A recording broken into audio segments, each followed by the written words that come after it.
Vous écoutez l'épisode 11 du podcast Business en spa et esthétique, créer le business plan de son centre.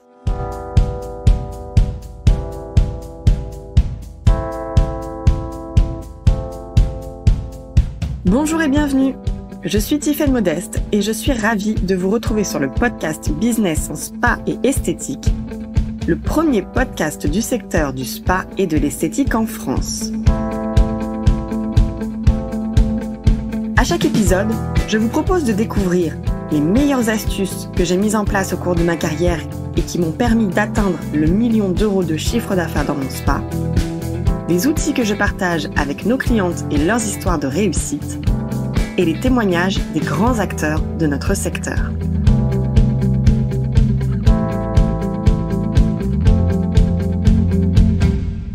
Cette semaine, j'aimerais vous parler d'une des premières étapes de la création ou reprise d'un centre, c'est la création du business plan. Est-ce que pour vous aussi, business plan égale point d'interrogation ? J'ai interrogé de nombreuses gérantes en activité à ce sujet et les retours sont, disons, un peu dithyrambiques. En gros, le business plan, si on pense à le faire, on le fait à la va-vite car on pense que ce n'est qu'une formalité pour créer son entreprise, un peu comme une obligation. Et j'ai notamment interrogé une ancienne gérante, qui lorsque je lui ai demandé si elle avait créé un business plan pour l'ouverture de son centre et si cela lui avait été utile, m'a répondu la chose suivante.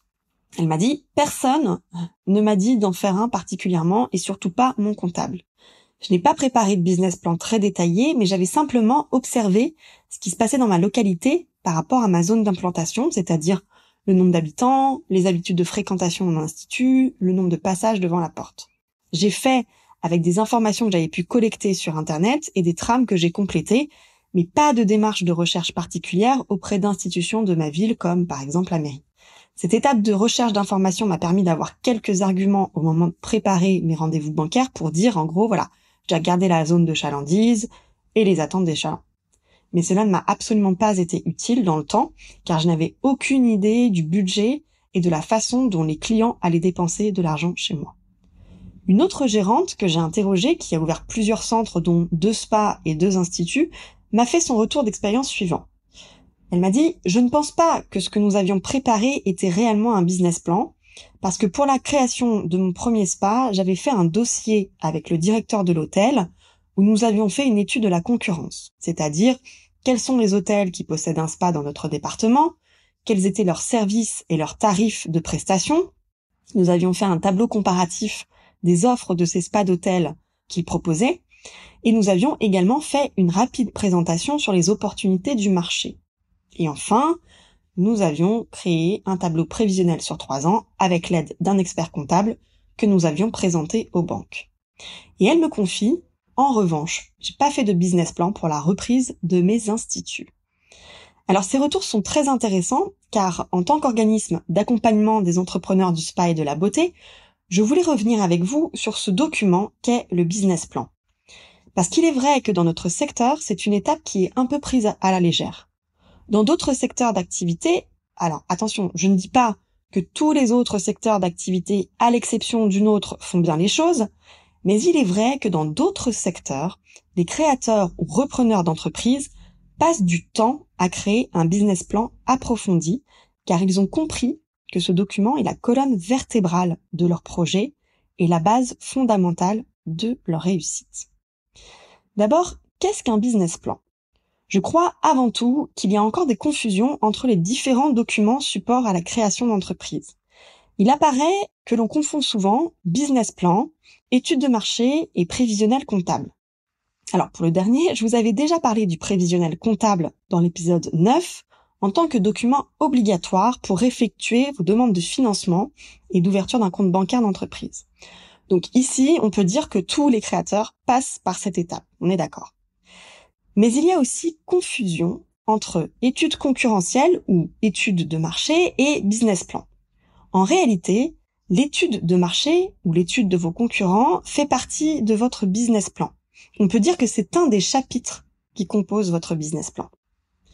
Si je reprends maintenant la définition du business plan selon le site economie.gouv.fr, le business plan ou plan d'affaires est le document qui détaille, lors de la création ou la reprise d'une entreprise, l'ensemble du projet ainsi que l'évolution attendue de l'entreprise et de son activité durant les premières années de son existence.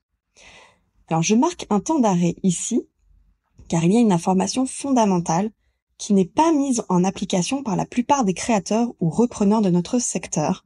C'est dans la notion de détailler l'ensemble du projet et son évolution attendue. Pourquoi j'insiste sur ce point ? C'est que bien souvent, la partie clé d'un business plan dans laquelle on détaille le plan stratégique n'est pas suffisamment préparée.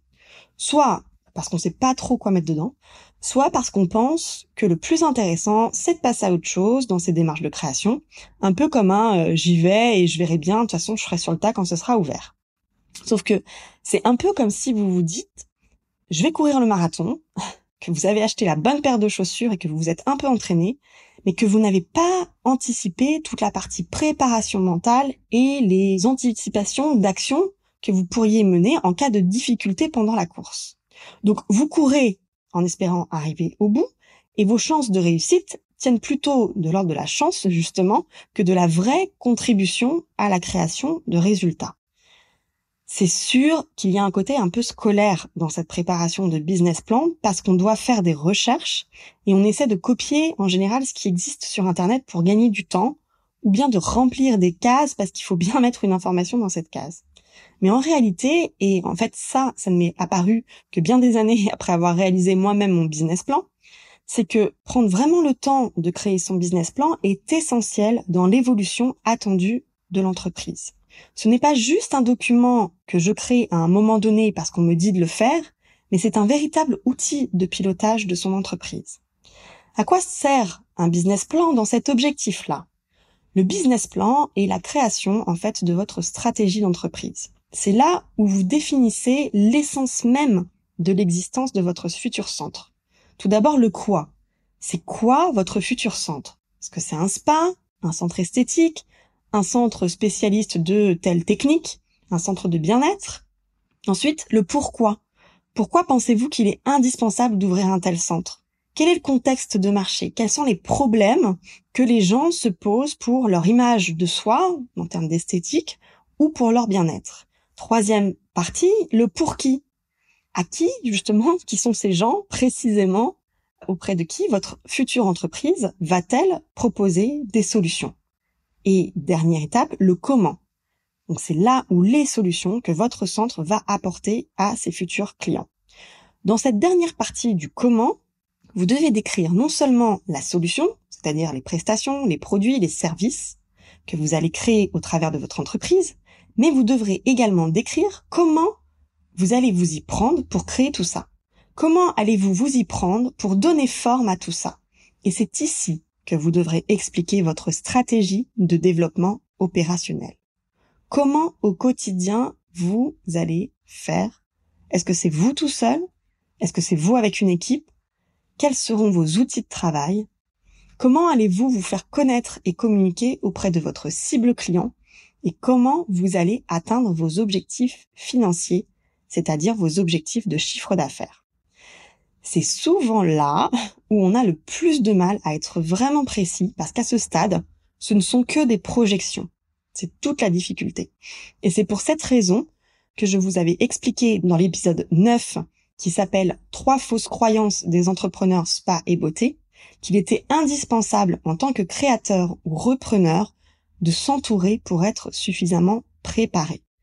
C'est bien sûr l'une de nos missions au sein d'Expertise Spa Bien-être parce que nous connaissons les réalités de terrain des chefs d'entreprise qui pilotent des centres spa, beauté et bien-être et on sait vous expliquer ce qui va se passer. On n'est pas devin, mais on a suffisamment travaillé notre sujet et on a suffisamment accompagné des gérants avec de l'expérience pour vous guider dans ces préparations-là. Alors enfin, comment créer un business plan efficace pour l'ouverture ou la reprise d'un centre ? Il existe de nombreux modèles de business plan en ligne. Certaines entreprises en ont d'ailleurs fait leur vache à lait en vendant des trames de business plan tout faits pour les différents types d'activités. Donc l'éclairage que j'aimerais vous faire ici va s'appliquer bien entendu à notre secteur d'activité et en particulier sur la définition de certains chapitres afin que vous soyez le plus précis possible sur votre positionnement de marché. Et pour vous y aider, j'ai créé un guide gratuit qui s'appelle « Créer le business plan pour mon institut spa ou centre beauté bien-être ». Dans ce guide, vous disposerez de la structure qui compose votre business plan avec les différents chapitres qui doivent le composer. Et je vous y apporte bien sûr les éclairages sur ces différentes parties. Ce guide est dédié aussi bien aux créateurs ainsi qu'aux repreneurs. Et j'insiste bien sur ce point si je repense à cette gérante qui a repris un centre existant et qui n'avait pas créé de business plan, parce qu'en général, on se dit qu'on va rebâtir sur ce qui existe. Vous pouvez télécharger ce guide « Créer le business plan pour mon institut spa ou centre beauté bien-être » qui vous est offert directement depuis le site internet d'expertise Spa Bien-être ou bien dans les notes de cet épisode. Je vous souhaite de fabuleuses créations de business plans à succès et je vous dis à la semaine prochaine. Si vous aimez le podcast Business en Spa et Esthétique et que vous aussi, vous voulez upgrader votre centre, je vous invite à nous retrouver sur le site expertise-spa-bien-être.fr. Vous pourrez y retrouver mes articles et ressources gratuites et faire le test en ligne « Quel parcours de formation est fait pour moi ?» N'oubliez pas de vous abonner au podcast dans votre plateforme d'écoute et de nous partager votre avis. Cela nous aide énormément. Merci et à la semaine prochaine.